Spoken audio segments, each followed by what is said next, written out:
अस्सलाम वालेकुम जी प्यारियो, क्या हाल चाल है? ठीक ठाक। अच्छा जी प्यारियो, मैं इस वक्त इटली के एक छोटे से शहर कह लें इसको या कस्बा कह लें, सचीले के प्लेटफार्म पे खड़ा हूँ, ट्रेन स्टेशन पे खड़ा हूँ। ये जो ट्रेन अभी गुजर रही है ये वेनिस जा रही है, वेनेजिया। ठीक है, इसकी तो मैंने बड़ी वीडियोस बनाई हैं। ये आप सामने एक और ट्रेन देखें, ये कितनी खूबसूरत ट्रेन है। ये जनाब गाँव की तरफ जा रही है।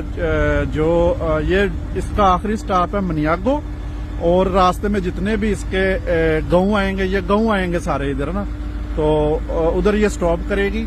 अभी शाम के तकरीबन आधा घंटा हो गया सूरज गुरूब हुए। तो आप ट्रेन देखें कितनी खूबसूरत है, साफ सुथरी है और तकरीबन खाली है ये ना। तो इटली में गाँव के अंदर भी मतलब इस तरह की ट्रेनें चलती हैं, जैसे कि हमारे अब पाकिस्तान में, अब क्या वे पहले भी नहीं थी चलती। अल्लाह करे कि पाकिस्तान में भी इस तरह की ट्रेनें चलें। तो आपको ये वीडियो कैसी लगी है छोटी सी, कमेंट्स करके बताएं। ये इटली का छोटा सा एक शहर है सचीले, जो पोर्देनोने, प्रोविंशिया दी पोर्देनोने में आता है। ये इसका देखें बोर्ड लगा हुआ है। तो मैं भी आज जनाब स्टॉप पे ट्रेन का इंतजार कर रहा हूँ। तो कमेंट्स करके बताएं आपको ये वीडियो कैसी लगी है।